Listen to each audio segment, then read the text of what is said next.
Pharmacokinetics is called PK for short.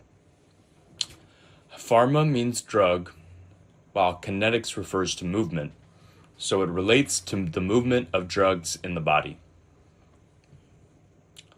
So we follow the movement of drug through the body and see what the body does to that drug. And in pharmacokinetics, we use the acronym ADME.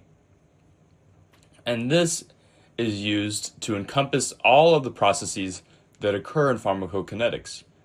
So A stands for absorption, which is the movement of the drug from the site of administration to the bloodstream. D stands for distribution, which is the movement of the drug around the body. M stands for metabolism, which is the breakdown of drugs to their metabolites. And E stands for excretion, which is the removal of the drug from the body. So when we think of a single dose of a drug taken orally, in tablet form, then the drug will move into the stomach and down the intestines. When we refer to these together, it's called the GIT, which stands for the gastrointestinal tract. And it is here that absorption occurs.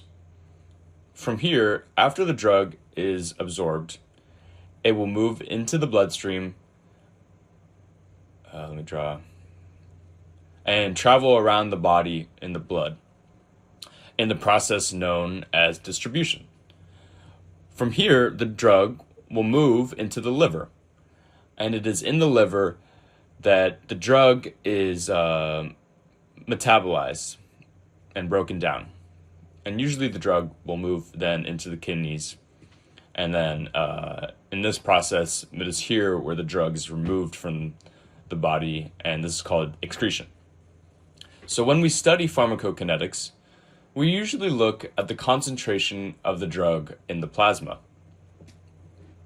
And it is useful to look at the concentration of the drug in the plasma in this graph over time, so that we can follow the concentration of drug in the plasma over time and see how it changes.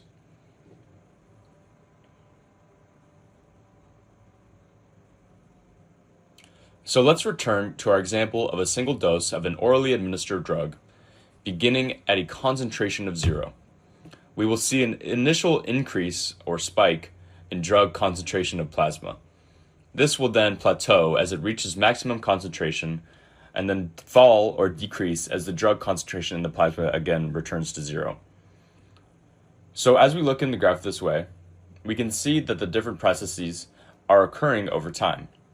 The initial increase in drug concentration in the blood is when the drug is being absorbed into the bloodstream. And at the same time, as soon as the drug enters the plasma, it begins to be distributed around the body to the tissues and organs. And this fall or decrease in the concentration of plasma and the drug concentration of drug in the plasma is when the drug is being broken down or metabolized in the body. But at the same time, the drug is also being removed from the body and is being excreted until it returns to 0 again. By looking at this drug in this way, we can get some useful information about the drug. We see what the highest concentration of the drug is in the blood, and we refer this as a maximum concentration, or Cmax for short. And this is important when we consider toxicity of the drug and avoiding overloading the blood with the drug. We can also see what time the Cmax occurs, which is referred to as the Tmax. Another important parameter that we can look at is the 50% concentration or half-life of the maximum concentration. This is referred to as the C50. And why the C50 is useful is we can look at the length of time between the Cmax and the C50, and this is called the elimination half-life, or T of half.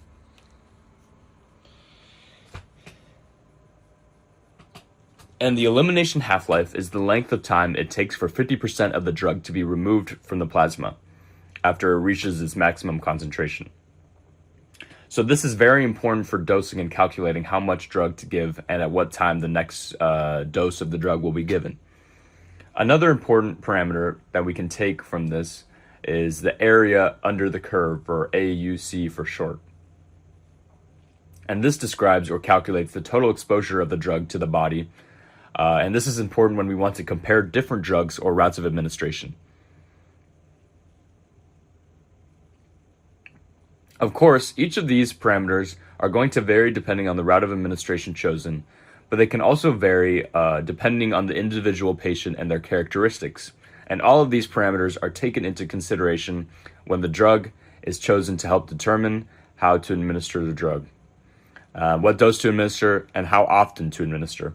All of these important factors are going to come into play, and we will be discussing them in more detail as we move through later through all these lessons. Thank you.